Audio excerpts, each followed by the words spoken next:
You're listening to the Slavic Literature Pod, your shelf help guide to all things Slavic.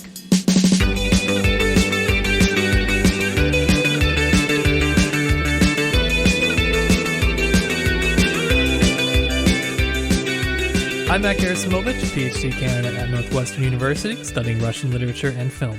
And I'm Cameron Lalana, a literature enthusiast and a guy working in media. We're two friends who met studying in Russia. We like talking about books so much that we made it into a podcast. And speaking of our podcast, this is the podcast for people who want to learn more about Slavic literature, art, and culture. Every episode, we're going to be bringing you the background and analysis you'll need to know and understand these works. If you're interested in supporting us, you can head on over to our website, slaviclitpod.com. All right, Matt, we're getting back into Life and Fate as we do every day. But what portion specifically are we covering? What should the good people have read to enter this episode? And I do hope you've read it. Yeah, if not, Cameron's going to come hunt you down. So you should have read from Book 1, Chapter 61, to Book 2, Chapter 20. That is going to be the crux of the discussion for our episode today. Yeah, and luckily there's a lot of bouncing back and forth. So if you were thinking it's a little bit too easy, the narrative is a little bit too straightforward, don't worry, we got you covered. Yeah, if you were thinking you finally started to get the hang of it, well, no worries. No worries. Grossman has just started writing like a fan fiction author, desperate to keep everyone's attention as they bounce around from character to character. So there's a lot of cliffhangers. True. And if you are feeling unsure about any of the particular chapters, especially any of the ones that we're not going to have time to cover in this episode, we are talking about every single chapter, one a day. And you can find that info. Cameron will so kindly link it for you in the show notes if you are not aware of where this exists. Yes, if you wherever you find your podcast, there's a secondary RSS feed called Vasily Grossman's Life and Fate Daily Read-Alongs or something to that effect. It's our logo with a big Vasily Grossman face slapped on it. Hard to miss. That is where the complete repository to just Life and Fate chapter a day read along, because it sort of sounded like Vasily Grossman was reading along with us the way that it was phrased. Which, in spirit he is. He's here for us. Probably. He doesn't seem like he would have been somebody to take kind to podcasters, so maybe not. No. Either that or he would have been a podcaster. It's hard to tell. That's a great question. Maybe if we ever find a way to summon his ghost, we can ask him questions like, what do you feel about podcasting and where do you land on gonzo journalism? Anyway, yes. The good listeners are going to have to support us pretty big time to see if we can get the equipment to start summoning ghosts now. Yeah, we're going to need lots of equipment, probably a lot of sacrifices. I don't really know what's involved in that, but I feel like some kind of ritual. Anyway, we'll come back to that. Money and or sacrifices, slaviclitpod.com. Give us your least favorite sibling. Promise we won't return them. Anyway, you can find that wherever you get your podcast. It's got our complete repository. They are no longer being housed in our main feed after the month they're aired in, just so it doesn't get too confusing. More like so you don't have to scroll past 300 episodes to find anything else. Yeah, we figured that would be an impediment to anyone ever listening to anything else we ever put out again, so. Anywho. But anyways. Let's talk about this part itself. As we've done before, we won't be covering the individual events. You will go to our dailies if you would like to hear more about that. But just for a quick recap of what we are going to be covering in this episode, we kind of pick up on the very last chapter of Seryoja's storyline from the previous episode, which we're not going to cover, and then spend some time with Seryoja's father, Stepan, and his sister, Vera, who are still in the city of Stalingrad itself. Stepan oversees the power plant there, and Vera is a nurse, although there are no longer any hospitals for her to really work at. So she's just kind of wandering about, everyone asking her why she's not evacuated, especially considering that she's pregnant now, and interesting attitudes to talk about for civilians on the front line like that.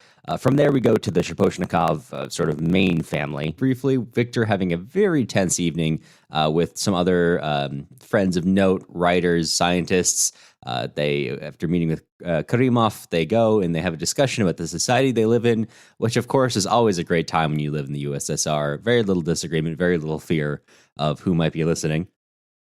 Our good friend Dorensky is on the Kalmyk steppe and falls in love with some women he meets there. We return to the camps of Mostovskoye, speaking with the old Menshevik Chernetsov, speaking with a colonel, less than reliable political element, Yershov, who would like to start a rebellion against the Germans before the good Bolsheviks come to Mostovskoye and tell him, no. We are doing our own thing, and Yershov is not involved because, as we've mentioned, not a politically reliable element. And that ends with Mostovskoye being taken away by the SS, never what you want to happen to you. After that, Novikov, who is organizing his tank corps, is briefly summoned to Kuibyshev for, the best kind of meeting, which is a meeting that didn't need to happen and isn't even completed because bigger things come up, which you really love when you've traveled presumably dozens to hundreds of miles or versts, whatever your preferred method of measuring distance is, to go to that meeting. And then he goes to have a great conversation with Yevgenia. And before we return to Victor, who has a brain blast, finally things are going his way.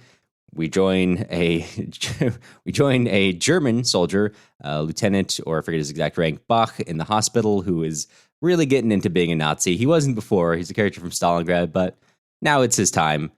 Briefly go to Paulus, return to Dorensky. Finally, Mostovskoye, we return to him after he was taken away by the SS so many chapters ago, who spends much time in solitary confinement, expecting to be tortured, interrogated at any time, and finds something much worse at the end of that path for him. A really friendly conversation with the commandant of the camp, the SS commander Liss, who actually sees them as brothers, whose embrace of Mostovskoye is so frightening that Mostovskoye even briefly doubts Lenin and begins to read Ikhonikov's writings, which are quite radical for any era, really, but especially this time, before closing out this section in House 6-1 and the story sort of Seryozha, Katya, and Krimov. Sure did. Yeah. Sure did do that. That sure did happen. That's yeah. Well, so in terms of... Go off, Grossman. Go off. Is there anything, anywhere you would like to start in this whole mire, this whole muck of everything we've covered so far? Yeah, as you were talking about it, I think it might make sense to perhaps just briefly start with the muck of it all. Yeah, for sure. On maybe the pacing of it, as we don't really get the chance to talk about that always very much on our short episodes. And I think that as we're approaching the sort of halfway point in the book, which, I mean, we really have a habit of not looking at page number, but only chapter number when we plan series, and somehow we really do it to ourselves, where we're somehow only on part 3, yet we're halfway through the book. So we've managed to give ourselves an exceptional amount of reading in a confined period of time. So good for us on that. Yeah, it's awesome. But if you're wondering why we're halfway through the book, but only on episode 3, well, that's why. There is a sort of pickup in the pace, I would say, in this part of the book compared to the first couple hundred pages. I think the amount of characters that we are introduced to exponentially more. Not only, well, I guess not just introduced to, but we're reintroduced to ones that we know, that we're going further down their storylines, and then you think, great, I've got a handle on all of the characters, and Grossman says, okay, how about a few more? And you say thank you, Vasily, because you're already too far in to stop, and you're invested in how everyone's going to do and fare, and what the ultimate resolution of their storyline might be. As we're getting to sort of the culmination, or what might feel like the culmination of the battle, I think that the time that we're actually spending in each day of the real time in the narrative is slowing down. And I think that Grossman is using that time to give you insights into each of the characters, not just day by day, but almost sometimes within the same day. And that's the sort of impression that it gives, at least to me, when reading this part, the chapters that we're covering in part 3, which, well, I guess this is part 2 of the book, or book 2 rather. So it does have an actual delineation within the narrative itself, but it's starting to feel like we're not just in the nice to meet you section of some of the characters, we're really in parts of their storyline that are starting to feel really critical. And it gives the narrative such a good element of suspense when you really want to hear and see how Mostovskoy is going to fare in the camp when he's summoned. Or we don't know at that point that he's summoned by Lys. We just know he's been taken away. And you're actually not even sure if he's alive or not based on how it ends. And so you get this wonderful, maybe not wonderful, but this sort of tension that is just continuing to rise as we go through the book. And the way that Grossman is chopping these chapters up, I think, is really contributing to that. And that's why I think when people say, oh, I could never read that book, it's so long, that's just kind of a crazy thing to say because some books are paced differently than others. This one, I do not think feels quite like the slog of some other 800,000 page books might. Personally, I enjoy the slog, so maybe don't listen to me, but Right. That's where I wanted to start. Personally, I wish there was more slog. This is a little bit too exciting, but It's a little too interesting, I'll say that. Yeah. It could use some farming scenes, I think. Right. That's true. I mean, there's so much taken from Life and Fate. Why wasn't there more about farming? You're right. I mean, I guess the science is maybe the rough. If you want to make that parallel. Don't steal my point. Don't listen to my point from weeks ago and then repeat it back to me. How dare you? Wait, it's in your How notes right there. Yeah, I know it. I already said it on an episode, so walk that back. Cut that out. All right. When I make the point later, it sounds really smart. Yeah, okay, that's right. Sorry, I'll cut that out. I gotta Right. do some USSR style editing here. But yeah, I think that's a great point, especially around the pressure. You'll see that in a lot of places. I mean, for me, the kind of peak of that is General Paulus's chapter, which I don't have a lot to say on that chapter other than, the whole chapter is basically, this war isn't fun anymore, sad face. Yeah. But you do get to see, I mean, there's like the little details, and this isn't a deeper analysis, but I just love the detail of a general who once was so cavalier, so ready to go about the day, didn't even read the news, just knew the Red Army is going to do badly today, suddenly and slowly start quickly turning to the intelligence reports such that his subordinates start putting that to the top. Just such in terms of characterization, especially if you've been following and ring the bell all the way from Stalingrad, from the triumphal beginning of that novel with Hitler, smashing his fist down the table and thinking this is exactly how he's crushing Europe. Well, in this chapter now, it's no longer a fist, it's an open hand staking out, because there could be failure on any one of these fingers. But even then, doesn't seem to be quite enough. And also, most importantly, war isn't fun anymore. Sad face, single tear. Well, it does really remind me of Anna Karenina in this sense, just because that opening line is so famous. All happy families are... Oh, geez, now I'm going to blank on the opening line. That's it. I just want to double check. There we go. Yeah. I was going to make it way more wordy because I have a habit of being unapologetically verbose for no reason whatsoever. Yeah. Much to the chagrin of all of my advisors. But so the opening line, happy families are all alike. Every unhappy family is unhappy in its own way. And that sort of is where Grossman starts his narrative, in the sense that we don't really need to see that much of how the Nazis are marching through the rest of the world. I mean, that's not the moment to give us the insight into how the generals are feeling, because that they're feeling good.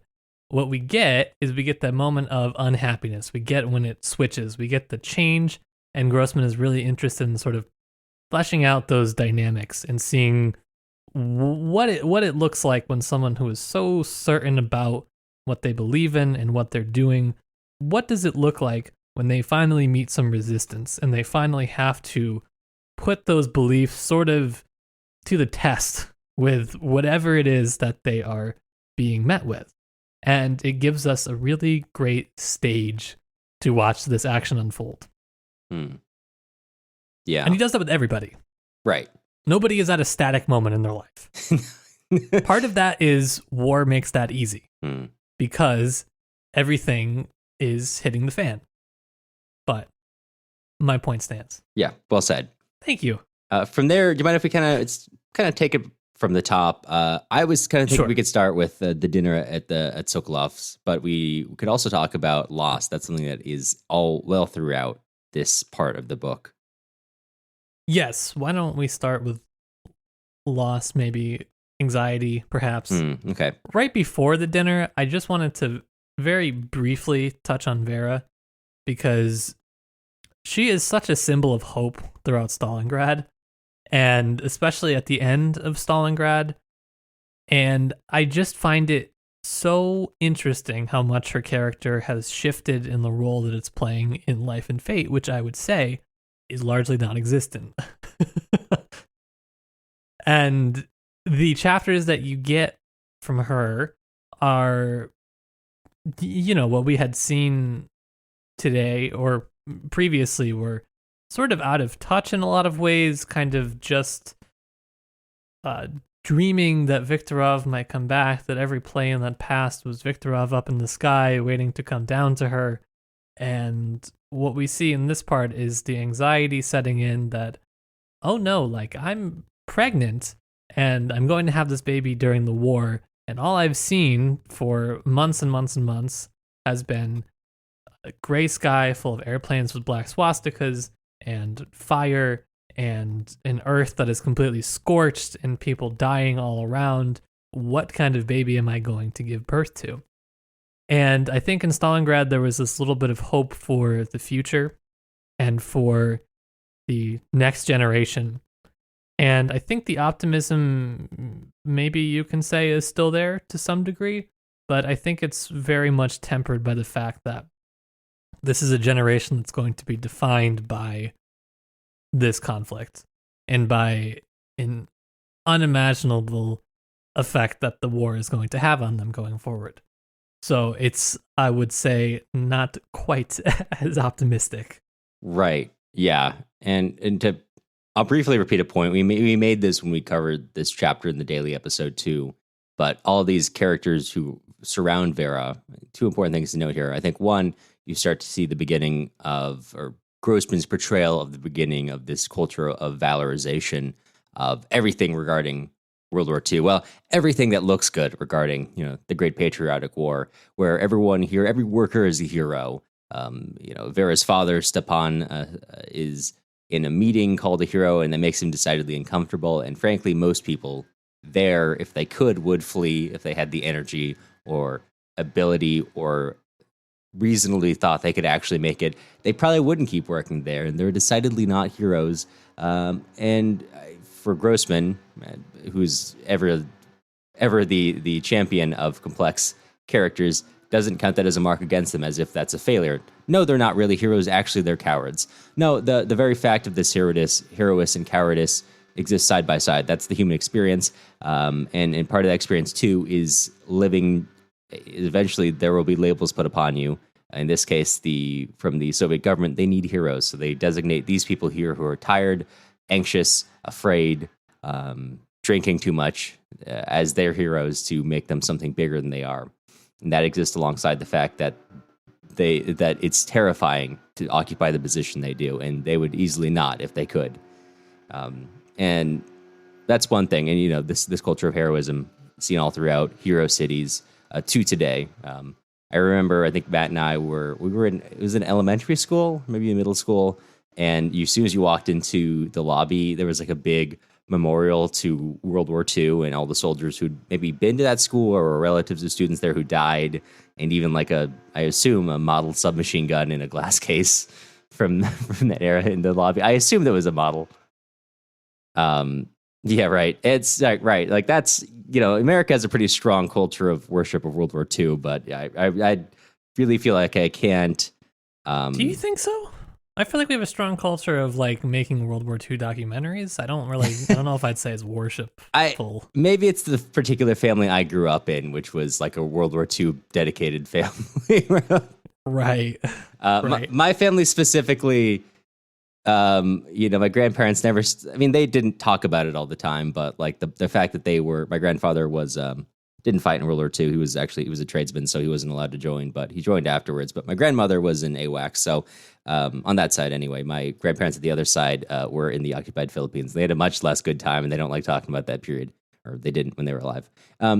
So in my particular family, I feel like that was brought up a lot. I watched a lot of documentaries all the time. My mother would go over their service records. So that's in my family. Maybe that's not true for everyone, but from my perspective, which maybe had a family which had maybe talked about it more than most, that like what we experienced in Russia was pretty strong. Yeah. But anyhow, so there's that. The other thing I also wanted to emphasize too is Vera's in this really weird place. Like he said, in Stalingrad, she's the symbol of hope. And here there is very little, except for like that one brief little spark where there are still the workers who are very nice to Vera. And she begins to hope that maybe this child will grow up to be empathetic and kind, but that is a maybe. And as you know, connecting that to maybe you could connect that to Ikonikov later on. The hope of this story is a very small, very measured, very reserved hope. Not a hope for a better future, although Grossman knows that they do survive this war. But I think this reflects later anxieties as well. The hope of a better future is not found in everyone gloriously marching forward, being a better person, all these things. The hope for the future is found in merely the fact that we might hold on to this human kindness, which might be the most important thing that we have. But it is a maybe. Yeah. It's sort of, in this case, I think that it's a hope that there will be a future at all. Mm-hmm. Whereas in his previous book, it was easier to say, okay, this person's pregnant, looking out over the Volga at the end of the novel, if I remember correctly. Here's some optimism. She's going to have a child. It's going to continue on. That's great. You can literally look and say, that person will continue on my legacy. Here, Grossman kind of says it's much more abstract that, well, there is some sense of goodness that's innate to all of us that may continue to carry on, or that probably will continue to carry on. Almost certainly, but there's, maybe a little bit of doubt. And I think the question in this book that's not raised in Stalingrad is it worth continuing to carry on? In the face of all this destruction, why carry on when we are capable of doing this? Why should we continue to live when we do this? And it's a good question, quite frankly. Yeah. There's very few times in history probably that you can look at that, or you can look at the situation and kind of throw your hands up and say, why bother with anything at all? Yeah. And clearly seeing what he had seen firsthand and talked to the people that he had talked to firsthand, that would be something that would kind of shake anybody, I would think. I would hope, at the very least. Mm-hmm. Yeah. Okay, I think now is a good time for a break. We'll be back in just a second. This episode is brought to you by you, our listeners. You can support independent podcasting by heading to our website, slaviclitpod.com. You'll get access to the notes we use to make this episode, including links to all secondary sources mentioned. If you want to support the show but don't want to spend any of your hard-earned doubloons, you can join our email list for free at slaviclitpod.com, or you can leave us a nice review wherever you get your podcasts. Questions? Comments? Want to appear on our Office Hours podcasts? Drop us a line. You can reach our voicemail at 209-800-3944, or you can also email us a voice recording or text question at slaviclitpod@gmail.com. We'll bring your question onto the podcast and do our best to address it. All right, let's get back to the front. So we can go to a dinner party All right, if you want. Let's go to the dinner party. Now, this is sort of our War and Peace type dinner party. Right. You think about it. Okay, yeah, please elaborate on that. What do you mean? How do you mean that? I don't mean it in any smart way whatsoever. Just in the fact that people are getting together. I think that if I am forced to elaborate on it, and I accidentally said that during grad school, and now someone's boring in on me, what I would say is the first dinner party that we get in War and Peace, we are introduced to Pierre, who is so not really good at being at dinner parties. And it's not that he's not supposed to be there, but based on his manners, he probably shouldn't be. And there are a whole bunch of people who are getting together, diplomats, nobility, they're kind of all belonging to the same group in society. And that's the main difference, I think, that we get between War and Peace and Sokolov's dinner party, is that these are people that are getting together that would not have been getting together otherwise. And so in exile, they are presented with this really interesting situation that we've talked about, where people actually have more freedom than they do normally. And so this is one of the great paradoxes, I think, that Victor is wrestling with throughout this dinner party and throughout it's not really a dinner party. They're like hanging out after work. So it's functionally kind of similar, but aesthetically not at all the same, right? Right. They're in exile, huddled together in somebody's apartment after work, after they've been working all day at a scientific laboratory. Oh, some of them are, not scientists. So that is what Victor is trying to wrestle with, is why is it that in the most severe moments of repression, being pushed back to the end of the world, as it's sometimes framed, when what they mean by that is just not in Moscow, which is a really hilarious way to phrase that. I think that it's such a like Moscow-centric way to think of your enormous state, that when you're not in Moscow, you're basically not anywhere. And what could be out this far in the steppe? An empire that once controlled the world? Pshaw.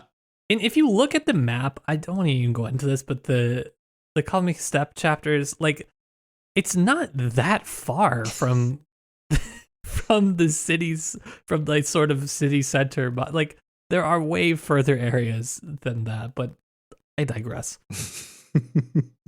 I lost my train of thought, but it cracks me up so much.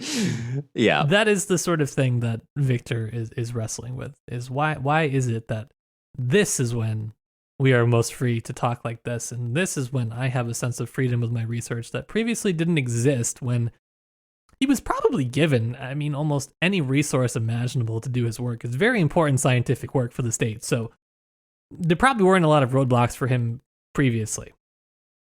Now there are, because they're in exile, they're fighting a war, they don't have money, they don't have logistics to get things to him. So why is it now, huddled up in his friend's living room,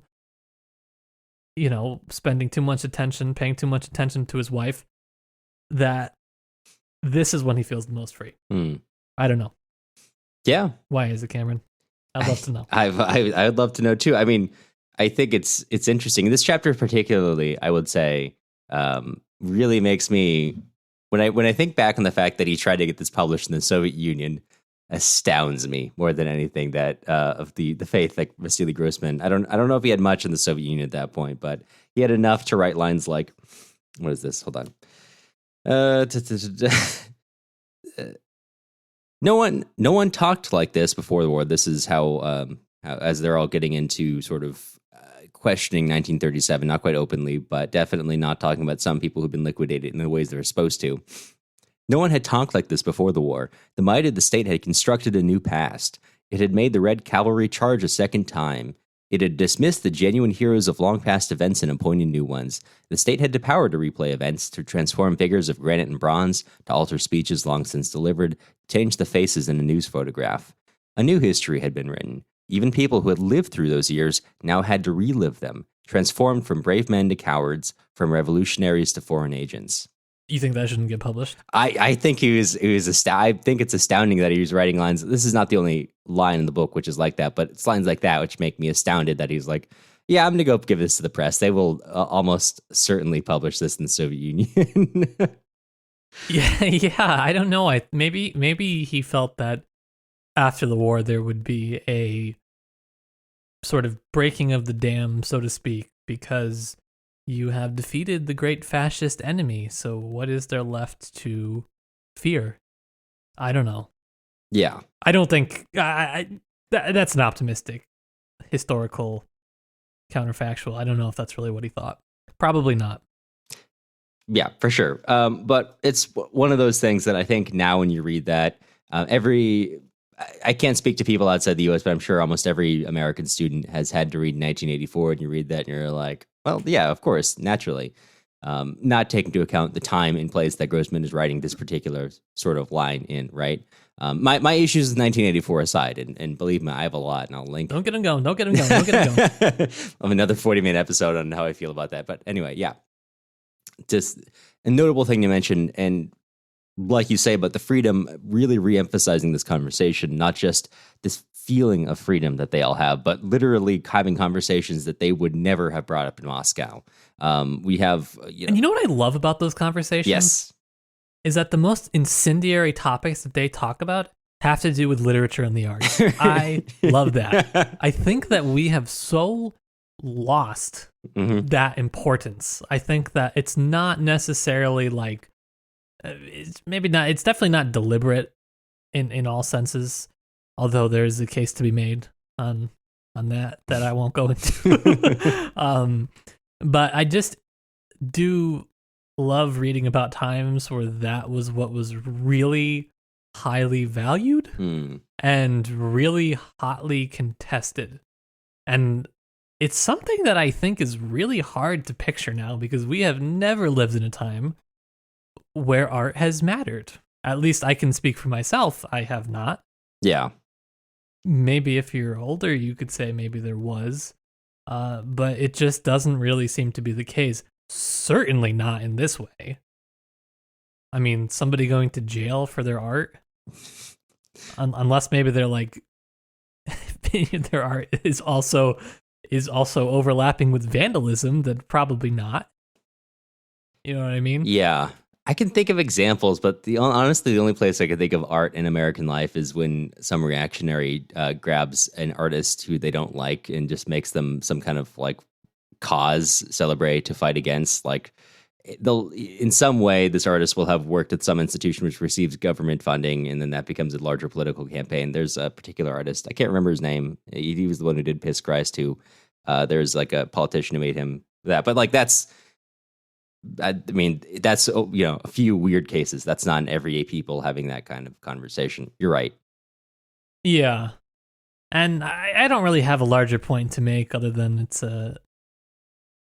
it's scary, though, to think conversely about the fact that a conversation like that could send you to jail. Yeah. We could be, honestly, it makes you think that podcasting in that sense could be perhaps the most dangerous job. If you really think about it, we really are quite brave for putting this out. Right. Yeah. Right. And we should be celebrated for it. Number one podcasters. After that, it's like military, firefighter. Oh, don't forget teacher. Teacher. Yeah. Well, that's a pretty distant second, but I suppose that deserves the list.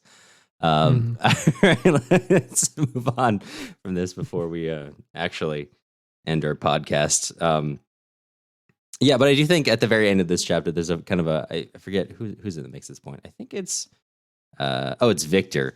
Victor, well, as we talked about in the daily, Victor all throughout this chapter has no real point to stand on. He just kind of argues against whoever spoke last. But I do think he does make an interesting point, which is we talk so much about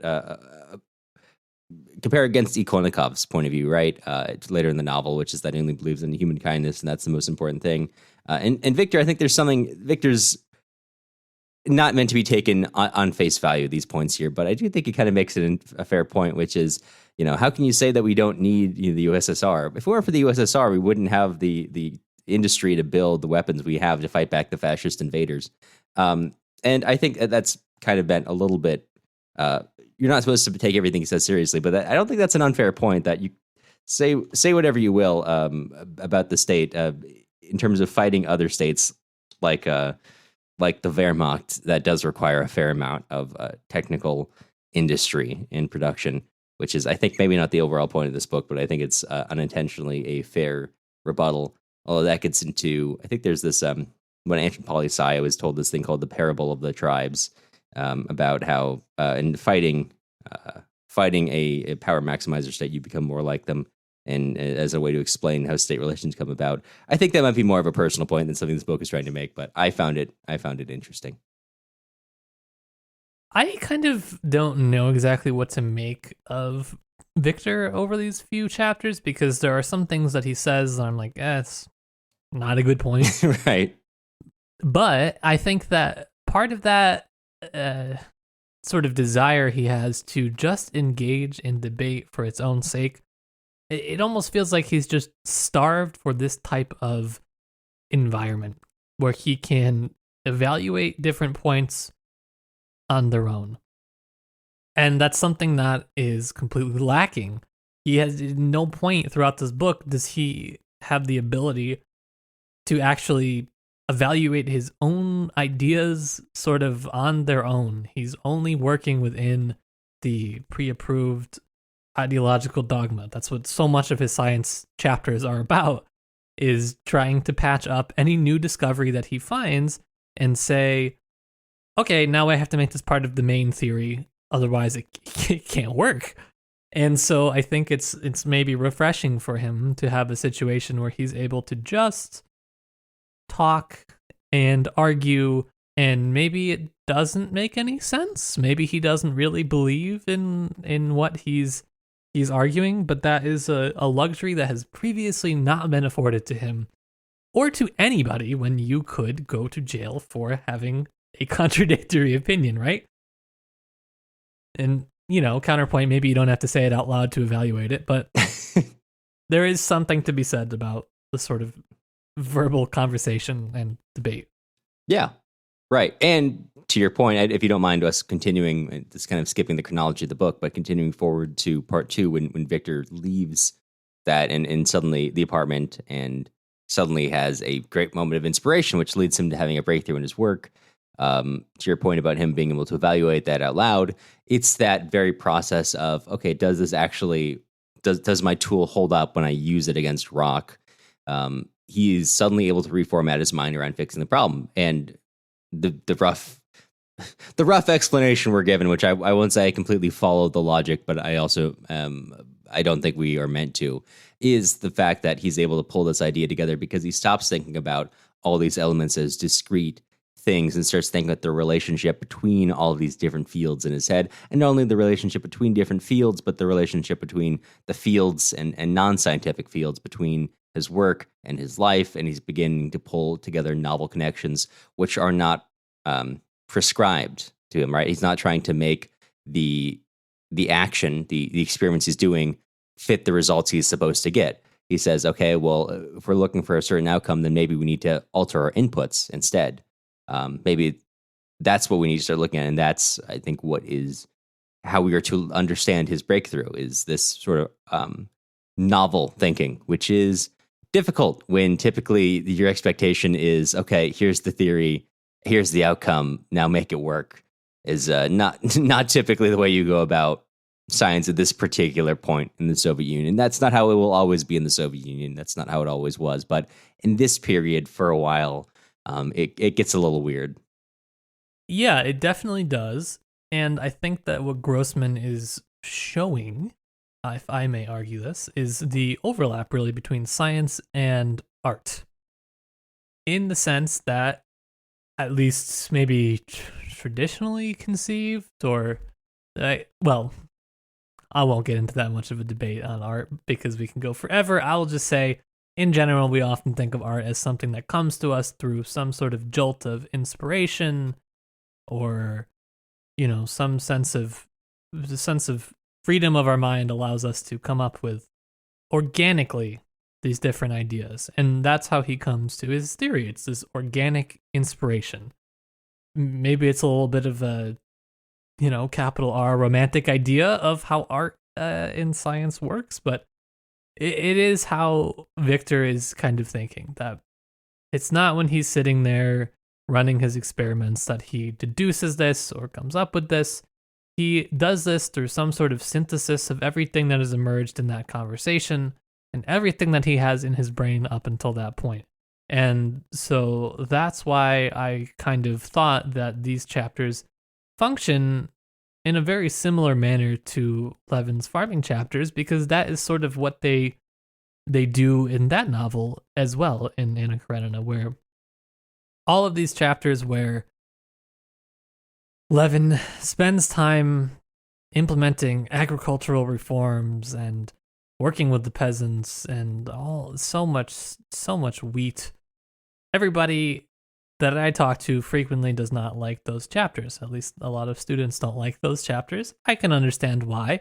It's not not quite the same as the rest of the book, maybe, but they have a really important function in the overall narrative and the overall point of what is going on in the book.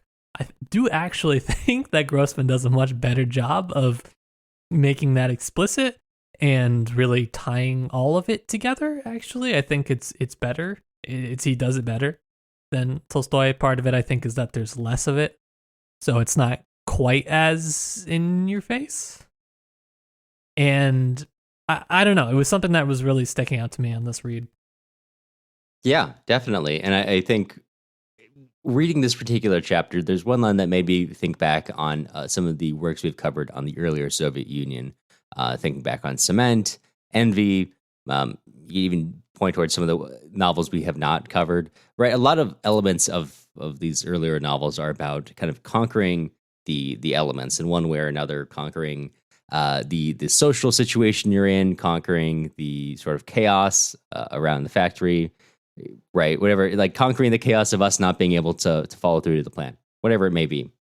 In this one, instead of man overcoming chaos, rather it is the chaos which allows man to continue on. And there's this line, it's the thing that kind of held them back was the unsuccessful experiments, but that is why he kept trying to do these things, and that's how they've come to this point. And Victor thinks, and yet if it hadn't been for those unsuccessful experiments, if it hadn't been for the resulting chaos, he and Sokolov would have gone on trying to patch up the old theory. What a joy that chaos had refused. What a joy that chaos had refused to yield to their demands. So, as opposed to, you've got to conquer chaos, now it's more... I hesitate to call it like almost a Taoist perspective of accepting and working with the world, but it kind of is. Yeah, it is also in some ways similar to the agricultural reform section in Anna Karenina, where you can't just slap on something that works somewhere else without consideration for the conditions of where you are doing that. It's they both have this similar strain running through them. Right. Yeah. Here, Grossman talks about chaos. There, Tolstoy talks about English farming. But then I repeat myself in terminology. I feel like that's the main thing I took away from that section. I don't know if there's anything else you wanted to cover for kind of his, I don't know, enlightenment, whatever we want to call it. I mean, there's there is when they start moving back to Moscow, the minor point where Victor's still so deep into it that he's really ignoring his family. And when Anna Naumovna is like, hey, it's kind of weird how like every Jewish person we know who's not a scientist is like being left off the list to go back to Moscow, right? And Victor's like, nope, I don't see a problem with that at all. He's remembering his Jewishness, but is accusing other people who see possible issues around anti-Semitism of, quote, shtetl inferiority complexes. So, yeah, he's... Yeah, so here's the thing. I really don't think Victor's that good of a person. No. I'm not sure. Hard to say. I've said it before. Victor's not a one-to-one author avatar, but he really is if anyone in this book can be called one, he is. And I kind of respect that Grossman made his author avatar just such a dickhead. Yeah, I think Tolstoy wrote Levin thinking like, wow, look at that. Isn't he pretty cool? Isn't he kind of a good guy we should all root for? and we read it and we're like, I don't know. But I don't know if it's one-to-one, but he's definitely a character who was not written without faults. Yeah. The way that he is so engulfed in his work that he really can't give any emotional energy whatsoever to his wife, who is still grieving, nor his daughter, who clearly could use some role model, even though she sees Victor as her role model and emulates his behavior often. It drives him crazy when he sees his own behavior in his children, and he still is unable to reflect on why that is, because, or maybe just he uses it as an excuse, his work. Mm-hmm. So right, maybe Grossman was like that. I don't know. Given what we know of his life, I would not disbelieve that. Yeah. But do you mind? maybe this is a good spot to talk about the Wolfhound century and those, I guess, causing it, really. Do you want to talk about fascism? If we must. Yeah, well, I think in this case we must, because this is fascism. What fascism is such an integral part of Stalingrad. It's almost a didactic text in that regard. Here is what fascism is, right? Here is the review of the Soviet army, excuse me. Here is what it looks like in the Wehrmacht. Constant surveillance, constant suspicion. Is that guy over there an SS informant? What is the case? When we go back to the back lines, everyone's unhappy and alienated.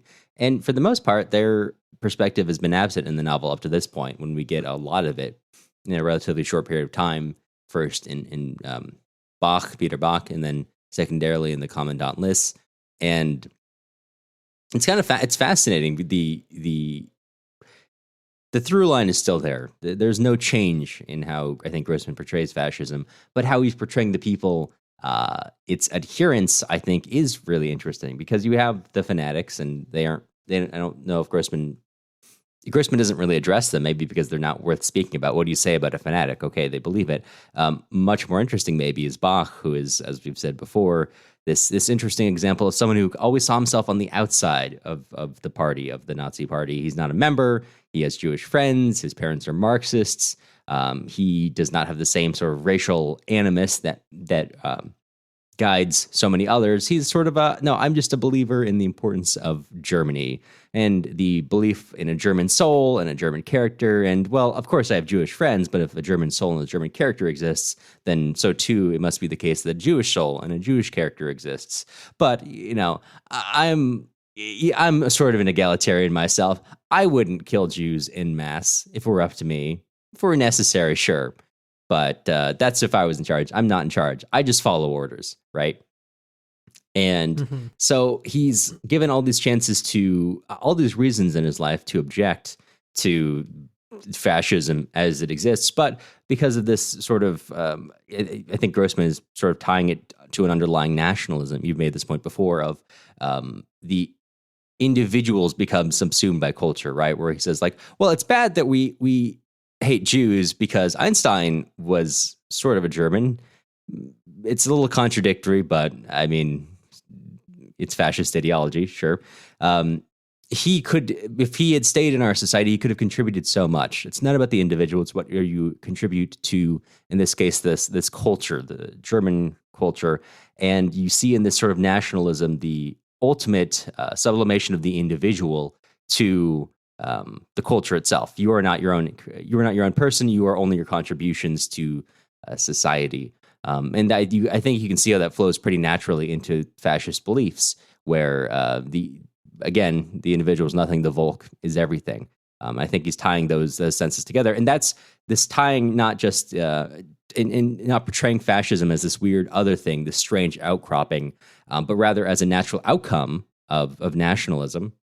I think is a really interesting point actually to make, because even to today, I think there's this idea of Nazism as sort of this special, unique thing, when I think Grossman, his portrayal here is much more nuanced, and fascism, Nazism is not this strange, weird outgrowth of this particular place and time. Maybe Nazism itself is, but the beliefs and attitudes of Nazism are inherently entrenched in this sort of particular ethno-nationalist approach to things. And this is not a unique point that Grossman makes.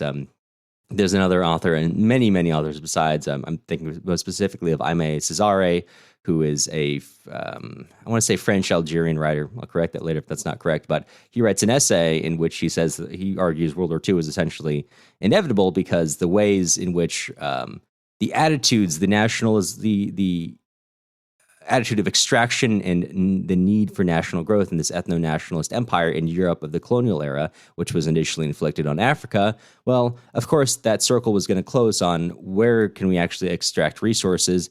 I guess we might need to come closer to home. So who at home is not really like us? And it's unsurprising that Hitler emerges out of this, because Hitler is just applying the same thing that Europe did to Africa and Asia and South America and North America, and applying it to itself instead. So this is a natural outgrowing of European colonial attitudes.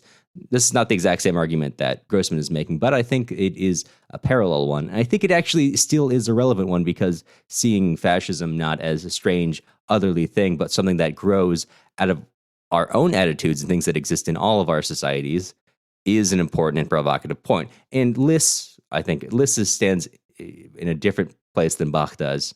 But Liss, I think, does have many of the same attitudes taken to a stronger example. And you can see where that starts to become relevant, not only for German society, but, for example, the Soviet Union, when Liss is speaking with Mostovskoy and pulls him in and says, look, we're basically, brothers. You know as well as we do that nationalism is the most powerful force of our century. Nationalism, he says to Mostovskoy, is the soul of our epoch. And socialism in one country is the supreme expression of nationalism. And socialism of one country is the policy of the USSR at this time. The earlier internationalists Trotskyists who wanted to spread that all over the world are now considered wreckers. And it's important to just have socialism in the USSR. And that's the most important thing over spreading revolution to the world. So he identifies these parallels between their two societies and says we are much the same in that regard. And when we talk about what is the use in comparing the USSR to Nazi Germany, what is there better use in to just say, well, this thing's bad and I'm comparing it to this other thing, and it's also bad. I think this is an important one because you start to see how the same underlying features of different societies, completely different political situations, then start to bring them towards a similar point. And I think that's why this is a really interesting understanding of fascism that Grossman is developing here.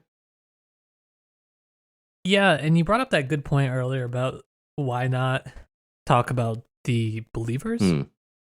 Because we kind of already know what it means to be a believer in something. And I think what's funny is that I think that Grossman psychologizes the believers on the Soviet side much more than on the Nazi side. I think that is for him and for the society as a whole, that is one of the tragedies is that all of the real believers in their system, they've rounded up, killed, and put in camps. And so what they're left with are basically political operators that in some ways do operate very much the same as the operators on the Nazi side, right? And so there is some element of truth to what Liss is saying. And it is very controversial, I think. I think this maybe even more so is an amazing thing to think that it could have been published in the Soviet Union. Right. Yeah. This was one of the chapters where I was like, yeah, no way. Right. Yeah. Well, it kind of makes me think of, as you say that, it makes me think of Cement, where I for the life of me, I cannot remember his name, but in this, this is one of the reasons why I think we both agree that Cement is a really interesting novel, despite what everyone will say about it, is that you have some of the strongest believers in communism be expelled from the party in favor of I forget the term that's not bureaucrats. It's like, what's the term that's not apparatchik? Bureaucrats from the monarchist government who understand the system, know how to work people, know how to work organizations. And they're not really true believers or believers in any sense, but they know how to make things work. So it's important to have them around. In fact, more important to have them around than these know-nothing do-gooders, these know-nothing do-gooder communists who we have to expel from the party. And now we're seeing seeing that same society 40, 50 years onward. I mean, Cement's like, I hope we're doing a lot of bad things, and I hope our children can forgive us and live in a great society. And now their children are living in that society, and that is a real question. Can we forgive them for what they did? And as Mostovskoy briefly thinks for a moment, is no. In fact, it is their actions. It is not Stalin taking us in the wrong direction. It was that Lenin misled us from the start. Very briefly, he thinks that, but yeah, it's a tough end, I think, to the section that we've chopped off here to figure out what it all means and where we all stand in relationship to it. Yeah. Well, I think we go through a similar whiplash, probably is the best way to describe it, much like Mostovskoy, through the camp, the interrogation, and then reading Ikhanikov's letter, which is a sort of, well, how would you describe it? I would describe it as this sort of Tolstoyan type essay. I describe it as Where- like an expression of Tolstoyan anarchism. Yeah. Yeah. Where he's talking about how the only thing that is truly retained, that core element of humanity, are these small kind of, what would you say, not unimaginable, but inexplainable things that we do, these small acts of goodness or small acts of kindness, which is such a Tolstoyan, Gary Saul Morrison formulation of it. And that is what I think he is saying, is that is what is retained, that is what makes us human, that is the good that can never be crushed in not just the battle against evil, but evil's battle against good, which it will not and cannot ever win. Yeah, right. Which is very powerful. I don't know that it is a real actionable sort of plan. I don't know that it really makes anyone feel any better.